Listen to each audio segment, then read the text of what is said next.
할렐루야. 주님의 평강이 우리 성도님들에게 가득하기를 축복합니다. 자, 오늘 말씀의 제목은 영원한 사랑입니다. 여러분, 우리는 한 주간 이제 사랑에 대해서 우리가 살펴보았습니다. 특별히 사랑장이라고 불려지는 고린도전서 13장의 말씀을 우리가 쭉 살펴보면서 이제 바울이 그렇게 이야기하는 것들을 보았죠. 사랑이 없으면 아무것도 아니다. 사랑이 없으면 아무 유익도 없다라고 그렇게 이야기하는 그런 우리가 메시지들을 들으면서 이제 어떻게 하면 사랑을 실천해야 될까? 어떻게 하면 사랑을 우리가 서로 나누며 살아갈 수 있을까? 여러분, 우리가 이 고린도전서 13장의 말씀을 잘 알기 때문에 우리는 그렇게 사랑이라는 것에 집중하고 또 사랑을 실천하기 위해서 그렇게 노력합니다. 그런데 앞에서 제가 계속해서 말씀드렸던 것처럼 우리가 실천해야 되는 그 사랑이 어떤 모습인지 제각각 어떤 기준이나 생각들이 다 다르기 때문에 사랑을 말하면서도 사랑을 실천한다고 하면서도 서로에게 상처를 주고받았던 것이 현실이기도 하죠. 그래서 우리가 사랑에 대한 그 정확한 기준들이 필요한데 바울이 그런 기준들을 이제 이 고린도전서 13장에서 우리에게 제시해주고 있는 거예요. 오늘 새벽에 말씀드렸던 것처럼 바울은 4절부터 7절까지 우리가 적극적으로 해야 될 것 7가지 그리고 하지 말아야 될 것 9가지를 제시해 줬습니다. 자, 이러한 사랑의 모습은 이제 하나님이 자신의 독생자 예수 그리스도를 통해서 우리에게 보여주신 그러한 사랑의 모습이기도 하죠. 자, 이어서 이제 고린도전서 13장을 마무리하는 이 바울은 사랑이 가지고 있는 한 가지 특징을 이야기를 합니다. 자, 여러분, 우리가 왜 사랑을 사모해야 되는가? 왜 우리가 사랑을 실천해야 되는가? 왜 사랑이 없으면 아무것도 아닌지, 왜 사랑이 없으면 유익이 없는지 그 이유를 이 특징 한 가지를 언급하면서 우리에게 다 설명해 주고 있어요. 자, 그 이유가 뭐냐? 바로 여러분, 사랑은 영원하기 때문입니다. 여러분 8절의 말씀에 보니까 사랑은 언제까지나 떨어지지 않는다라고 그렇게 기록하고 있죠. 여기서 여러분 떨어진다라는 이 단어는요. 실패하다, 파멸당하다라는 그런 뜻을 가지고 있는 헬라어 단어예요. 그러니까 이 단어가 이제 결코 뭐뭇이 아닌이라는 뜻을 가지고 있는 부사하고 함께 만나면서 이제 사랑은 결코 실패하지 않는다. 사랑은 결코 파멸당하지도 않는다. 사랑은 사라지지도 않는다라는 그런 이야기를 그 메시지를 우리에게 전달해 주고 있는 거예요. 여러분 이거를 한마디로 이야기하면 바로 이거죠. 사랑은 영원하다. 사랑은 뭐하다고요? 영원하다. 자, 여러분 이것은 우리에게 있어서 진짜 사랑이 무엇인가를 분별할 수 있도록 해주는 그런 말씀인 것 같아요. 여러분 진짜 사랑은요 변하지 않아요. 변하지 않아요. 완전한 사랑은 변하지 않습니다. 만약 여러분 상황과 환경에 따라서 그 사랑이 변한다면 그 사랑은요 완전한 사랑이 아닌 거예요. 근데 솔직히 우리가 이 땅에서 경험하는 사랑이라고 불리지는 그 감정들, 부부 간의 사랑, 자녀와 부모 간의 사랑, 친구들 간의 사랑, 이웃들 간의, 직장 동료들 간의 그런 사랑, 사랑이라고 불려지는 그 모든 감정들은 다 변하죠. 심지어 부부조차도 그렇지 않습니까? 분명히 우리가 사랑한다라고 그렇게 말하면서 그렇게 열정을 다하여서 정말 정성을 다하여서 나누었던 그런 마음인데도 불구하고 어느 순간 그 사랑이 변하더라고요. 상황에 따라서, 환경에 따라서 말입니다. 변하지 않는 사랑을 찾아보려고 눈 씻고 찾아봐도 심지어 부모의 사랑조차도 변하는 그런 안타까운 현실들을 우리가 맞닥뜨릴 때가 여러분 참 얼마나 많이 있습니까? 요즘 뉴스를 틀어가지고 그런 소식들을 많이 듣잖아요. 부모가 자녀들에게, 자녀들이 부모에게 그 사랑만큼은 흔들리지 않을 것 같고 그 사랑만큼은 존귀하게 지켜질 것 같은데 그 사랑마저도 물질 앞에서, 환경 앞에서 무너져버리는 그런 것들을 우리가 보게 되죠. 보게 되죠. 그래 여러분 사실 이 세상에서 경험하게 되어지는 그런 사랑은 다 변할 수 있는 여지가 있더라고요. 왜 그런 여지가 있는 걸까요? 그 사랑을 나누는 우리가, 우리의 성향 자체가 영원하지 않기 때문이에요. 하지만 딱 한 사랑, 그 사랑은 변하지 않더라고요. 그 사랑이 누구의 사랑입니까? 하나님의 사랑입니다. 여러분, 왜 하나님의 사랑은 변하지 않을까요? 왜냐하면 하나님은 스스로 영원하신 존재이고 하나님은 어떠한 환경과 상황에 지배를 받거나 영향을 받지 않으시기 때문이에요. 우리는 다 영향을 받고 그 한계가 있는 존재인데 우리에게 사랑을 베풀어 주신 하나님은 그러지 않다라는 것이죠. 그래서 여러분, 하나님의 사랑은 변하지 않는 거예요. 한 예로 여러분, 우리를 보면 알잖아요. 우리를 향하신 하나님의 사랑은 태초 전부터 있었습니다. 태초 전부터 우리를 예정하시고 작정하시고 우리를 향한 그 사랑을 가지고 계셨어요. 그런데 그 사랑이 지금까지도 변하지 않고 있는 거죠. 비록 우리 인류의 시초인 아담이 죄를 지어서 하나님을 떠난 존재가 되었는데도 불구하고 하나님은요, 우리를 포기하지 않으셨어요. 그 죄의 문제를 자신의 독생자의 생명을 내어주시는 방법으로 해결하면서까지 그렇게 우리에게 사랑을 베푸셨죠. 그리고 우리가 이 땅에 태어나서 살아갈 때 하나님은 여전히 우리를 기억하시고 하나님 이때에 성령 하나님을 보내주셔서 우리에게 믿음을 주심으로써 하나님의 사랑을 경험하며 살아가는 하나님의 백성이 되게 해주셨습니다. 우리가 연약해서 죄 가운데 방황한다 하더라도 내 스스로 생각할 때 내 모습을 바라볼 때 야, 이런 나까지도 어떻게 하나님이 사랑하나라고 생각되어지는 그런 모습인데도 불구하고 그런 우리를 하나님은 포기하지 않으시고 사랑하시되 끝까지 사랑하시는 하나님으로 하나님은 우리에게 그 사랑을 베풀어 주셨습니다. 바울은 여러분, 하나님의 이러한 사랑을, 이러한 영원한 사랑을 강조하기 위해서 영원하지 않은 것들에 빗대어서 이야기를 합니다. 그 빗댄 것이 뭡니까? 바로 예언과 방언과 지식입니다. 여러분, 이 세 가지를 언급했다라는 것은 은사 전부를 이야기하는 것과 같은 거예요. 그러니까 은사 중에 대표적인 이 세 가지를 이야기함으로써 은사는 결국 패하여질 것이다 라고 그렇게 말씀하고 있는 거예요. 여러분, 여기서 패하여진다라는 이 단어는 활동하지 않게 된다라는 그런 의미를 가지고 있는 헬라어 단어예요. 바울은 여러분, 이러한 단어들을 사용하면서 사랑의 영원성과 은사의 한시성을 선명하게 대조하고 있는 것이죠. 본문에 여러분, 은사가 폐하여지는 것을 다시 풀어서 설명하면 여러분, 은사는요, 종말론적인 완성의 시간에 그 효력을 완전히 상실하게 되어질 것입니다. 사랑은 그렇지 않아요. 사랑은 영원히 떨어지지 않고 존속하게 되어질 거예요. 왜 그런가요? 은사의 목적이 있죠. 여러분, 하나님이 은사를 주신 이유가 뭡니까? 하나님이 우리에게 은사를 주신 이유는 이 땅의 교회의 덕을 세우기 위해서 하나님이 은사를 주신 것이에요. 그렇기 때문에 천상의 교회인 하나님의 나라에서는 이 은사가 더 이상 필요가 없는 것이죠. 그리고 이 땅의 은사는 모두가 여러분 부분적입니다. 9절과 10절에 보면 이러한 표현이 계속해서 나와요. 부분적이다. 그런데 여러분, 여기서 부분적이란 이 말은요, 불완전하다라는 의미를 가지고 있는 거예요. 물론 여러분, 우리의 은사는 성령 하나님이 주신 것이지만 그 은사를 받는 존재인 우리가 한계가 있는 그런 존재이기 때문에 우리에게서 나타나는 그 은사들이 불완전하다라는 것이죠. 지금 우리에게 주어진 은사들이 그런 거예요. 하지만 10절의 말씀처럼 온전한 것이 올 때, 즉 예수 그리스도가 재림하시는 그때에 완전한 하나님의 나라가 도래하면 이 땅의 불완전한 그 은사들은 다 폐하여집니다. 하지만 우리 가운데 임재한 하나님의 사랑, 우리 가운데 부어진 그 하나님의 사랑은 다르다라는 이야기예요.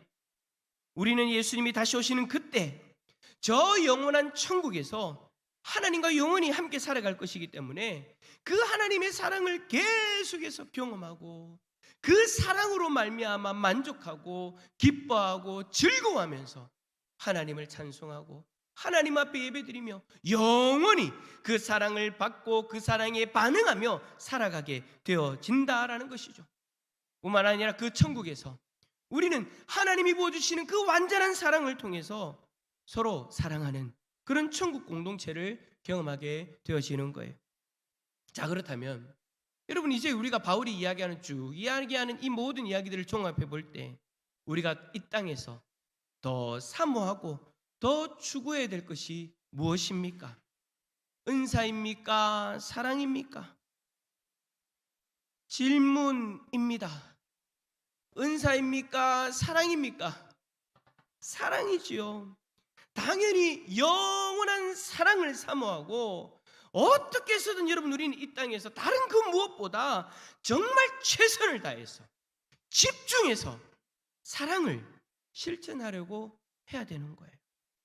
고린도 교회 성도들처럼 영원하지 않는 그 은사를 가지고 서로 경쟁하고 질투하고 시기하면서 그렇게 살아가면 결국엔 그것들이 다 폐하여지는 것이기 때문에 그 모든 노력들, 그 모든 정열들은 정말 헛된 것이 되어져 버린다라는 거죠. 우리에게 영원한 하나님의 사랑이 있고 그 사랑을 나누는 삶을 산다면 우리는요, 다른 이가 가진 은사, 나에게는 없지만 다른 이가 가지고 있는 그 은사 없어도 괜찮아요. 하나님이 나에게 필요해 주신 그 은사만으로도 만족하고 그 은사로 교회의 덕을 세우면 되는 거예요. 그런데 우리는 사랑보다 그 은사에 더 마음이 뺏겨가지고 고린도 교회 안에 일어났던 그런 문제들을 경험하며 살아간다면 안 된다라는 거죠. 여러분, 방언을 못해도 아무 상관없고요, 예언을 못해도 아무 상관없어요.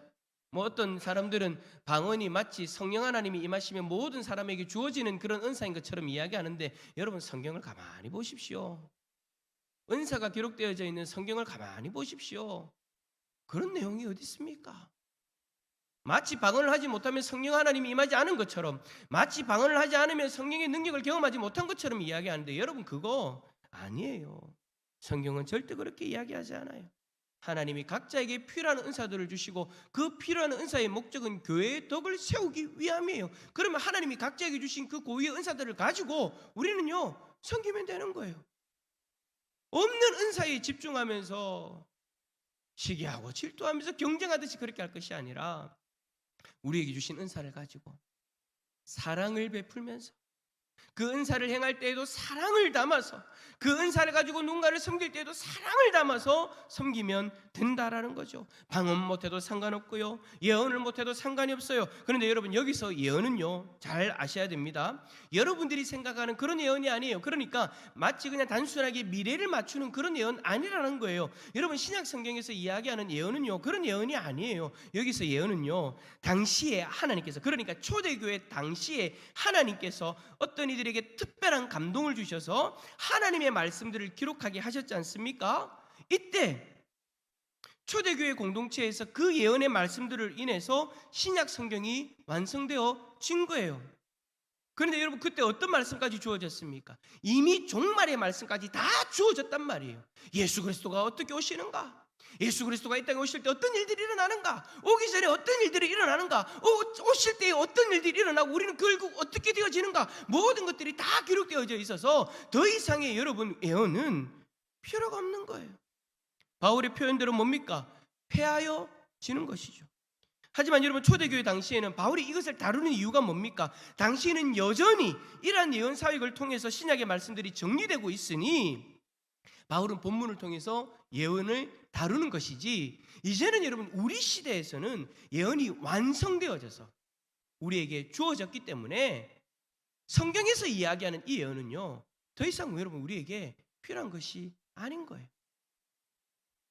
이제는 예언의 은사가 그 기능을 다했으니 예언의 은사는 폐하여진 것으로 우리는 해석을 합니다. 여기서 우리는요, 개혁주의 신학을 가지고 있는 성도들을 이야기하는 거예요. 그런데도 많은 사람들이 이러한 은사들을 부러워하고 사모합니다. 방언도 마찬가지고 자신에게 있지 않은 그 은사에 집중하고 그 은사를 가지려고요, 가진 노력을 다하죠. 어느 기도원에 가서 머리를 집어넣는, 기도해 주세요. 예언의 은사를 가지고 있다는데 좀 기도하면서 내 삶에 대해서 좀 예언을 좀 해주세요. 성경에서 이야기하는 예언이 그것이 아니다라는 거 하는데도 불구하고 그런 예언들을 자꾸 들으려고 하는 거예요.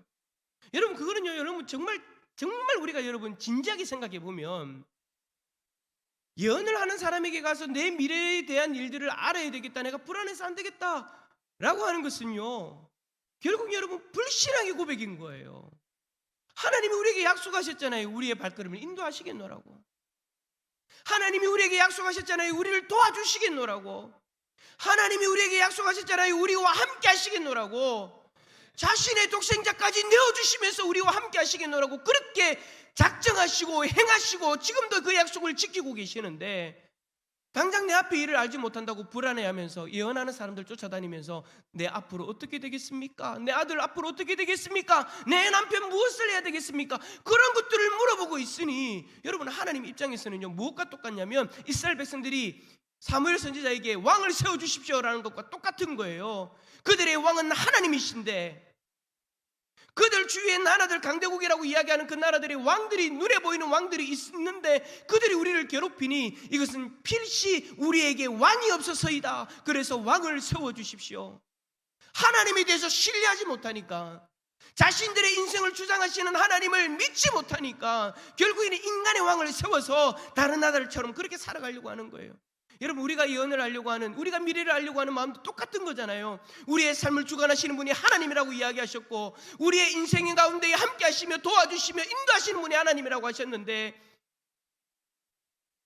세상 사람들처럼 점괘를 듣고 그것을 믿고 살아가고 싶어서 뭔가 선명하게 보여지는 것으로, 선명하게 들려지는 것으로 사람들을 통해 그것들에 대해서 확인하고 하나님에 대해서는 신뢰하지 못하고 귀신들이 하는 그것들처럼 똑같이 하려고, 그래도 신앙은 있으니까 예수 믿는 사람한테 가서 예언해달라고 하는 거예요. 죄송하지만 여러분, 그거는요 하나님 앞에 불신앙. 성경의 예언은 신약의 말씀이 완성되어지면서 이미 폐하여진 겁니다. 오늘 말씀처럼 그 은사는 폐하여진 것이고 앞으로도 폐하여지는 은사들이 있는 거예요. 제발 여러분, 그 은사, 나에게 없는 그 은사 때문에 여러분들의 시간을 낭비하지 마시기를 바랍니다. 성령이 여러분들에게 임하셨고 그 성령 하나님이 여러분들에게 필요한 은사를 이미 주셨습니다. 그러면 나에게 필요한 은사를 주셨고 이 은사로 교회의 덕을 세우라고 하셨으면 우리는 그렇게 하면 되는 거예요. 물론 나에게 이미 주신 은사들을 개발하는 그런 노력들은 필요합니다. 그러나 있지도 않는 그 은사를 가지고, 폐하해진 그 은사들에 쫓겨가지고 그렇게 살아다니면 열정을 낭비하고 시간을 낭비하고 정열을 낭비하면 안 된다는 것이죠. 어떤 사람들은 방언의 은사를 받기 위해서 연습을 합니다. 분명히 성령이 주는 은사인데도 불구하고 연습해서 방언을 할 수 있다고 믿는 거예요. 어떠한 특정한 단어를 반복적으로 외운다든지 아무 의미 없는 말을 반복하면서 심리적인 몽환 상태에 빠져들려고 합니다. 그리고 그것이 하나님이 주시는 은사라고 착각하는 거죠. 이러한 것들은 성령이 주시는 것과 전혀 상관없는 것인데도 불구하고 다른 사람들이 가진 그 성령의 은사들을 가지고 싶은 마음에 그것에 집중하고 몰두하며 살아갑니다. 그런데요, 그것을 쫓는 사람들의 특징이 뭔지 압니까? 주위의 사람들이 피폐해집니다. 그 은사들을 쫓아가니까 가정을 돌보지 못하잖아요. 그 은사들을 쫓아가니까 교회 한 공동체 안에서 내 옆에 있는 사람의 마음을 돌아보지 못하잖아요. 그래서 함부로 이야기하고 바울이 이야기했던 것처럼 어느 순간 무례히 행하는 그런 모습까지도 보이더라고요. 그게 여러분, 죄송하지만 은사주의로 흘러가는 분들이 나타나는 특징이에요. 그러다 보니까 여러분, 무엇이 소홀해집니까? 사랑이 소홀해집니다. 어느 순간 사랑이 사라져가요. 뭔가 은사는 뭔가가 드러나는 것들이 많아 보이는데, 뭔가 많이 하는 것처럼 보이는데, 야, 신비한 것들을 뭔가 이야기하고 드러내고 막 하는 것처럼 보이는데 정작 그 속에 사랑은 사라져 있는 그런 모습들을 보게 되어집니다. 여러분 앞에서 제가 지금 이 이야기를 하는 거는요, 그렇게 되어질 것이다, 그렇게 들었다라가 아니에요. 제가 교회 안에서 경험하는 거예요.